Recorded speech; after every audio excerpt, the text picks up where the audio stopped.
New cards, PogChamp, new cards, PogChamp. First and foremost, vote for the next Yu-Gi-Oh! Quarter Century Secret Rares. Folks, don't forget to go out and vote December 8th or earlier. Okay, so what's going on here? There is a weird poll on Twitter where Konami is like, hey, vote for the next card that is going to be a quarter century secret. Now, I think probably what's happening is they're saying a future set will contain the last quarter century secret because it's way too late in production for them to put it in quarter century Bonanza. So I imagine that's what we're getting. Now, folks, you know the truth of this channel is I've always been a long advocate of voting blue no matter who. I will be writing in Joe Biden for the quarter century secret, but I think it would be funnier, some people have already floated this, if we voted Air Neos. I think Air Neos is the pick. I saw a bunch of influencers day one try and be like, oh, we should get my shitty pet deck card as QCR. I think that only Air Neos is going to be something we can all get together around and troll Konami with. I have already voted Air Neos. I voted Air Neos a number of times with 55 different email addresses. I'm committing massive voter fraud. I've got people in Florida stuffing ballots into boxes. There are Chads hanging in places you don't want to know about. Folks, we're getting Air Neos, please.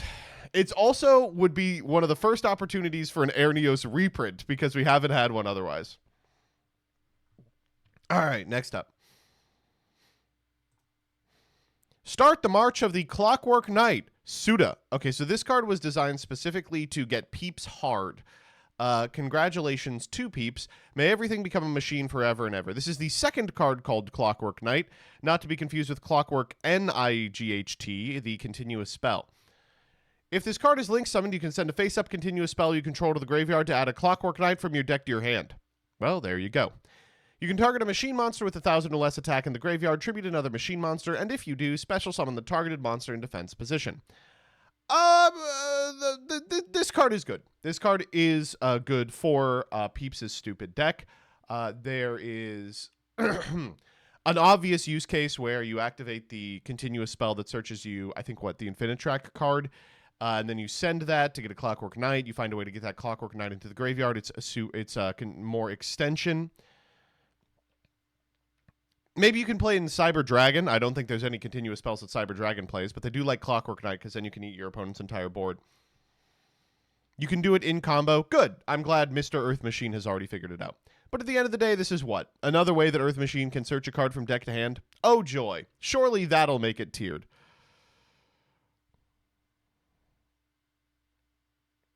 The weird thing about this link is I understand why they're doing it, but they're really trying not to print link ones.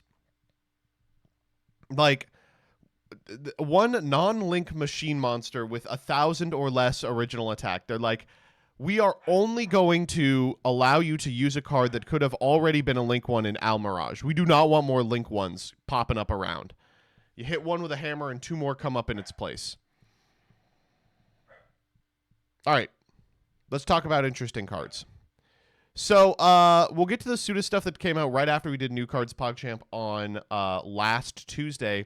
First up is 6-strike Legendary Lord Sextuple Impact. So you may not know this if you weren't really paying attention to Rota release season, but there's 6 Samurais in Rota. There's like a bunch of 6 Samurais in Rota. They expected us to actually play 6 Samurai. Can you believe that? Now, no one did because they're not good. The new Shien is just the old Shien, but, 14 years too late. But maybe this trap will change everything. You can only use the first and second effect of this card's name each once per turn. If you control 3 or more 6 Samurai Synchro monsters with different names, 1 less for every 6 Bushido counters on cards you control. Destroy all cards your opponent controls. And if this set card is destroyed or banished by an opponent's activated card or effect, you can special summon a 6 Samurai monster or a Shien effect monster from your deck or extra deck. So, I mean, like, here's just kind of the problem with 6 Samurai, which is in any world where you are allowed to combo far enough that you get an infinite amount of Bushido counters, you win the game, right? There's just nothing you can do about this incontrovertible fact, which is Gateway gets counters too fast and does too much. So if you make Bushido counters too easy to get, then the deck will, take the inch that you gave it and run for a mile just to FTK. This is like, what if you invest all this energy into getting Bushido counters, then you can wipe your opponent's board? Well, you can wipe your opponent off the face of the fucking planet already. It's just such a hard position for 6-Sam to be in because so much of their support is designed around the existence of Gateway, so much so that the fucking Link monster searches it, that every card that they've released since seems stuck between a rock and a hard place, a Lestral's reference, where they are tiptoeing around the fact that they have the world's easiest FTK enabler glued to their hand at all times. It's strange. I think the solution for 6-Sam is to ban Gateway and then print a bunch of busted ass cards. Just be like, okay, now that we will no longer have to worry about Gateway, here are some busted ass cards that do something that isn't FTKing. But that's a process that requires multiple sets. You would have expected them to begin when they released new 6-Sams, and they didn't. So I don't think we're ever going to get it. Gateway 2, it's the same as Gateway except it doesn't have the add effect. Gateway 2, you're not allowed to add 2 Bushido counters every summon. Are you crazy? Oh my god. Next up. Enter the Coliseum with new Gladiator Beasts. Okay, so I have been on record about disliking Gladiator Beast direction. That's because Gladiator Beast, I think, occupies a really important position in the kind of psyche of Yu-Gi-Oh players. I guess in the mythology of Yu-Gi-Oh period. And it is the first competitively viable archetypal deck. You can hem and haw about Gravekeepers, but be realistic. When people talk about Gravekeepers in the context of like pre-2008, what they're talking about is just Spy. Gladiator Beast was like the first really competent, I am only playing cards from this archetype deck. It also does something that decks really don't ever get to do, which is use the battle phase as part of your combo. It let you toolbox, which was a cool payoff to playing the archetypal cards, and it had obviously a completely busted card in Gizzy. However, Gladiator Beast, because it was so successful for so long, topping from release to 2014, it has recorded tops, like a 6 or 7 year period of playability. Because it was a fan favorite deck, it has gotten a smattering of support cards. And unfortunately, I just don't like what the support cards do. They change it from a battle phase oriented combo deck to a deck that just gets to ignore all of that shit and perform a long ass monster combo like everything else. A significant amount of the new cards like allow you to special summon Gladiator Beast during your main phase, and then they say like treat it like it's the battle phase, treat it like they were summoned the old way, haha, just ignore everything. To that end, I feel like it has lost an identity that I hope it gets back with these new cards. So let's see what we've got. Slave Bear. Off to a good start. You can only special summon this card by its first effect once per turn, and you can only use its second effect once per turn. If you control a Glad, specialed from the deck or extra, special this from your hand. Okay, a more restrictive summoning condition than Test Tiger. You can tribute this card and shuffle one Gladiator Beast monster from your hand or face-up field into the deck or extra deck, summon up to 2 Glads from your deck. Okay, so it is Test Tiger for 2. A more restrictive summoning condition than Test Tiger, but it's Secutors instead of just doing a Gladiator Beast. And it is counted as summoned by a Gladiator Beast monster effect. Okay. Not really an effect the deck was hurting for, I'm going to be honest with you. Gladiator Beast Magister. You can reveal this card and one other Gladiator Beast monster in your hand, special summon both. I imagine that's special summoned by the effect of a Gladiator Beast monster. If this card is special summoned by a Gladiator Beast monster's effect, you can add a Gladiator Beast spell trap from your deck to your hand, and it's got the Glad effect. Okay. This is circular. Wow. All right. Well, the first one I was like, oh, a slightly a side grade to Test Tiger. I don't know. And then the second one, it's like, if you've drawn 2 Gladiator Beasts, you win. This is crazy. The Gladiator Beast spell traps are crazy. Notably says Gladiator spell traps, so I think you can get Proving Grounds here. It just does everything. Wow, that's really strong. Gladiator Beast Claudius, 5 Glads. You can special summon it by contacting from the grave. If summoned this way, conduct your next battle phase twice. Thank you for the first ensouled Gladiator Beast fusion since Geyserus. Thank you so much for printing an effect this stupid. Oh, fuck, that's dumb. So the concept is you can use the first battle phase as like a combo. You can use the first battle phase to like toolbox, and then the second battle phase to get the guys you want to make your combo in main phase 2. Okay. And then once per turn, if your opponent activates a monster effect, you can activate this effect based on whose turn it is. Yours, special a Glad from your deck. Your opponent's, special a big Glad from the extra. I don't really know what that does. I can't really think what that is meant to do.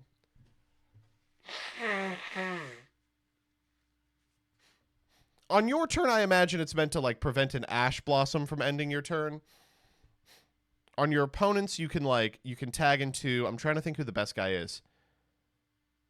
I mean, Gizzy's big. Domitianus is big.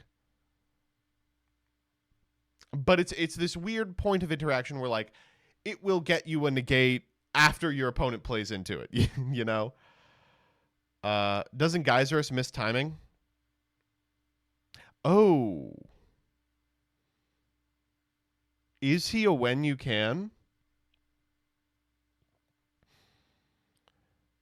No, because it's on a new chain.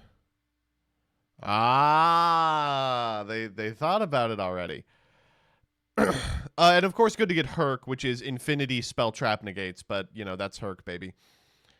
All right, we also have Gladiator Beast Darius. It's Darius 2. If this card is link summoned, you can activate this effect. You can use the link monsters as link material for the rest of the turn except Glads. Special summon 1 level 4 or lower Gladiator Beast monster from your hand or graveyard, or if your opponent controls a monster, you can specially Glad from your deck instead. And then Gladiator Beast monsters you control can't be destroyed by battle or card effects during your opponent's battle phase. The existing Gladiator Link 2. Can someone perform a wellness check?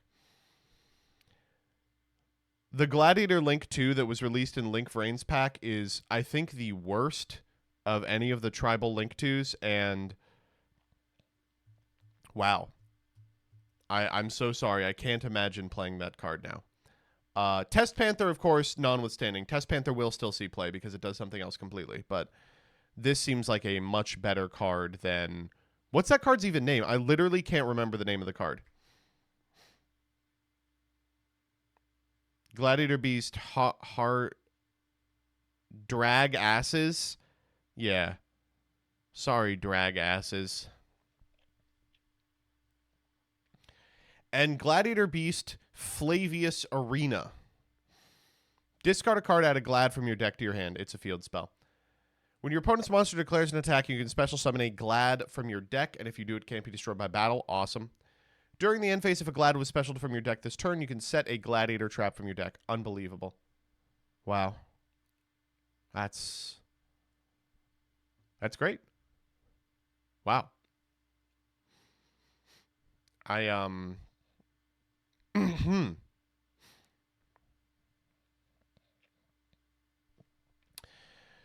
I mean, a big day for Chibi Gohan, exactly, LOL. Yeah, for real. But importantly here, I mean, what do you get off this? War Chariot?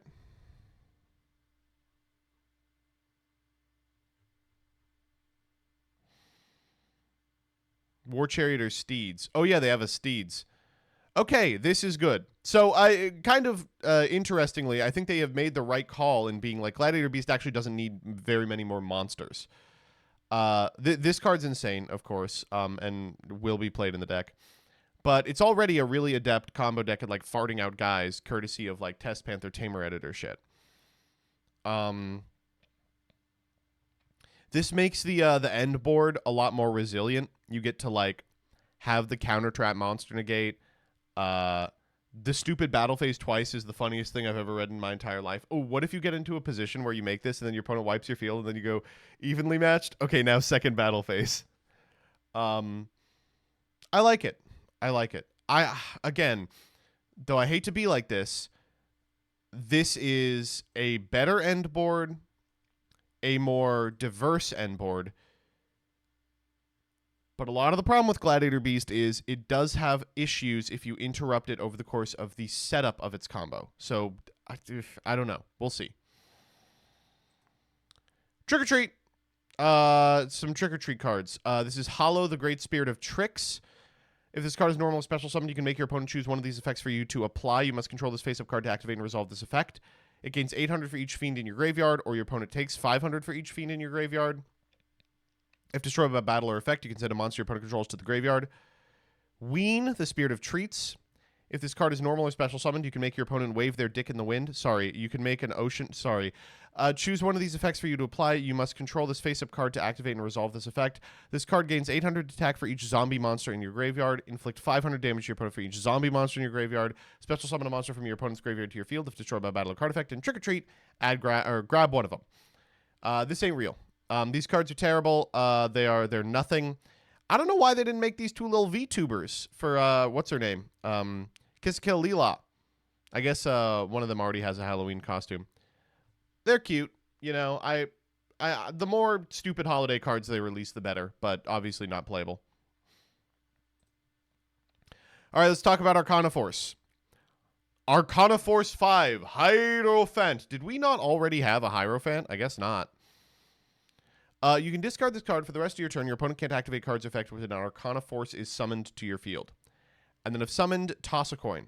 Heads, specially level 4 or lower Arcana Force monster from your deck with a different name than the monsters you control and have in your graveyard. Tails, special summon an Arcana Force from your deck to your opponent's field. Okay. The Sun. If a card has a coin tossing effect and is on the field, you can special this card from your hand. If this card is summoned, toss a coin. Heads, set a spell that has a coin tossing effect from your deck. I assume we'll get every coin tossing effect ever, any day now.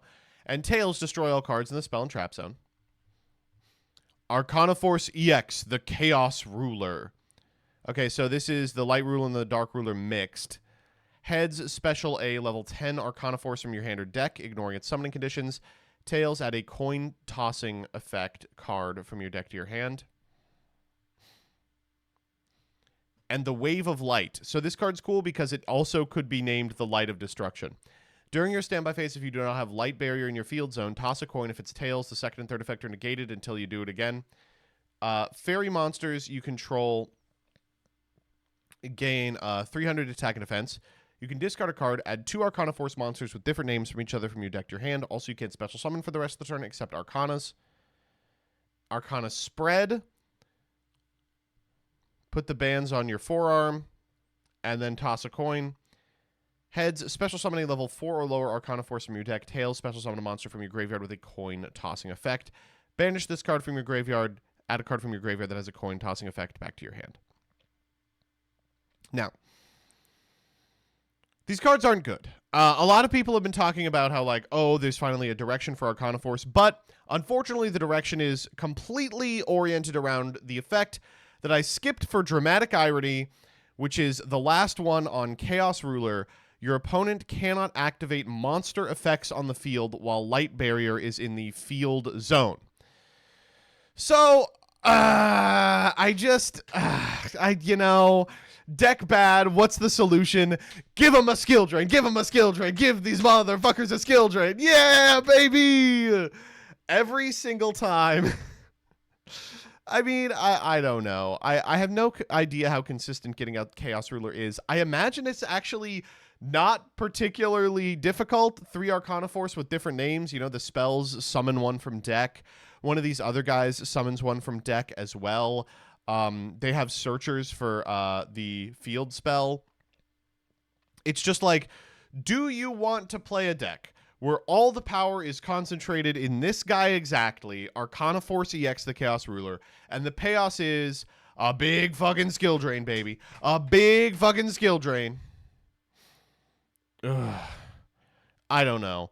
Arcana Force is already not missing ways to do annoying FTKs. I mean, the world is the poster child for annoying FTKs. This is just like an annoying FTK that takes 4 or 5 turns and dies to a hand effect or, I don't know, a fucking imperm. Yuck.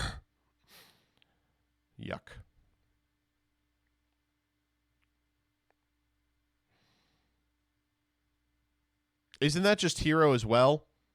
Can you ban that guy? Next up. Molcharming Yugioh's. Woohoo! We got the last one. It is a kitty. It's a kitty cat. Molcharming Yugioh's Beast Effect. You can activate one other Molcharming monster effect the turn you activate this effect. As expected, if your opponent special summons monster from the graveyard or banishment, immediately draw a card. So we now have all the Charmies. Will I make a video where I'm like, is this card the next big thing? No. It's not good. There are scenarios where you can imagine it being played in certain metas or against certain strategies, and I do like that it exists for completionists' sake. You know what would be great is if this one wasn't a secret.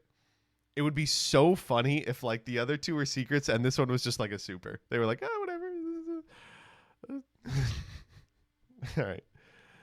Just a couple more. Your world is ending with Liberated Ether. This card's crazy. It looks cool. Must be special summoned from your hand or graveyard by paying half your life points while your opponent has a monster card on their field or graveyard with an effect that can activate in the hand or monster zone, but activates in response to the activation of a card or effect to do so. Fucking hell. What a ridiculous stipulation. You can only special summon Liberator Etho once per turn this way. Can't be negated. Can't be used as material for anything. Unaffected by monster effects activated on your opponent's field during your turn only. So, what is this card doing? This is a response to an opponent who has built a board that is full of negation tools, or an opponent who has hand-trapped you. So, if you have gotten hand-trapped, it's not that big of a deal. You like get ashed, you can summon this guy, who cares? It's just a vanilla, and your opponent can interact with it on their turn. But if your opponent has set up a big-ass board, then this card becomes a big chungus. And for that reason, I don't know, it really reads like one of those Reddit cards that people have written to help decks that are going second. And I'm going to be honest with you, I kind of fuck with it. Like, it is an extender for most decks. Oh, it isn't an extender because you can't use it for anything. But it's a guy for most decks. It gets to attack with a 4,000 body. So that means, like, let's say you, like in Master Duel, for instance, you ash, or you try and do something your opponent barons. You can summon this, and it contests another piece of negation, and you probably don't have to worry about the baron, because now you got a big-ass guy on it. But yeah, time will tell. It is just like a generic going second tool, but what it does is assists in a process of breaking a board.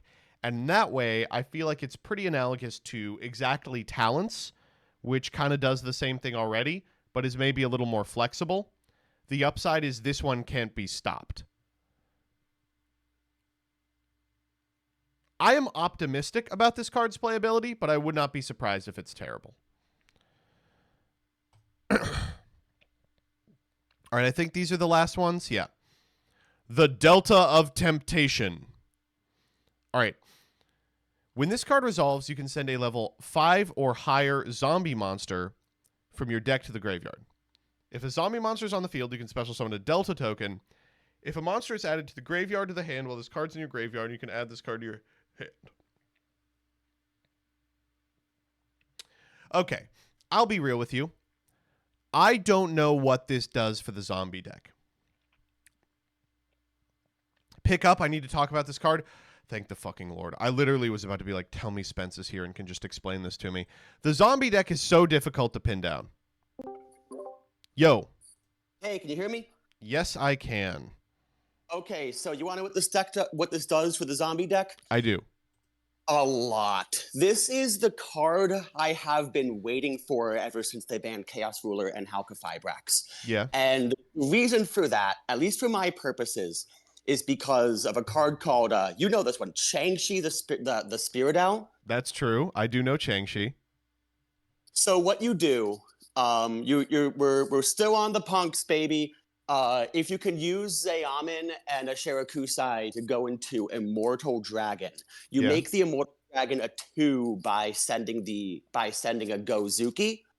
Gozuki would have to banish itself to special to summon a zombie from your hand. All the Ghost Girls are zombies, so that's your non-engine, right? Yeah. You gotta get Ash Blossom. Wait, actually, hold on. Before you use the Gozuki effect to banish something to some... Okay, I'm sorry. Let me start over. I'm tripping over my words. You make Immortal Dragon using the punks. Then you activate Delta. Delta, you send Changshi. Yeah. Using the Immortal Dragon, you bin Gozuki. Gozuki banishes the Changshi to summon like an Ash Blossom. Yeah. Then you use the Changshi to banish the Gozuki to summon itself. Because you have a zombie on field, you could use the Delta to make a level 5 token. And with that token, the Immortal Dragon is level 2 because you bend to level 4 using its effect. Mm-hmm. So it's a tuner. So you sync the level 2 and the level 5 token to make Ancient Fairy Dragon. I knew it was coming back to that fucking son of a bitch. I mean, that sounds pretty good. I'm not going to lie. That sounds pretty good. And then you could use the Changshi. You haven't used the Changshi bin yet. You could either use that to send Baylor Drock, or the zombie Discord has been fucking foaming at the mouth to cook with this. You could do some further extension. And then you have a whole bunch of errant materials that you might be able to use to make like either a Vampire Sucker or Yugioh's Link 4. If you have the Ash Blossom and an AFD, you can make like a Chengying or something. I am so excited about this card. I don't know why every other combo deck just does not compete with me. But for whatever reason, when it's a zombie type monster, oh boy, the neurons are firing. It's so funny that it's like, yeah, Gladiator Beast got a card that says like, you win the game if you summon this. Maybe it's okay. Oh, but Zombie got a card that's like, if it's a Tuesday and you have 9 cards in your hand and you filed your taxes on time, you can send 1 card from your side deck to the extra deck, and then like all the zombie Discord people are like, we figured out a way to FTK with this. And I'm not even done talking about the positives with this card, because you know a third effect that could add itself from the graveyard to the hand? Yeah. So any 2 punks makes Moon of the Closed Heaven. Oh. And then you do Fiendsmith stuff. And then you... And there's a card that... the thing that you Fiendsmith sequence into, it's a card we don't have in the TCG yet. It'll be in the TCG by the time this card comes out. It's called the Duke of Demise. Oh, I'm familiar with the Duke. The Duke is on the move. Yeah, I know him. So the good news is that when Duke is in the graveyard, you could banish it to add your Engraver back to your hand, and that satisfies the condition to get your Delta back to the hand. The bad news is that I still haven't figured out when you're like doing the Fiendsmith thing to use Foolish Burial Goods is basically copies like 6, 7, and 8 of this card, how to get the Changshi the Spirit Owl out of the graveyard or how to further extend with it. But we'll figure something out. We're cooking. I have faith in you all. It's like the group of individuals brewing from the hyperbolic time chamber. All right. Thank you so much for your input. Thank you, man.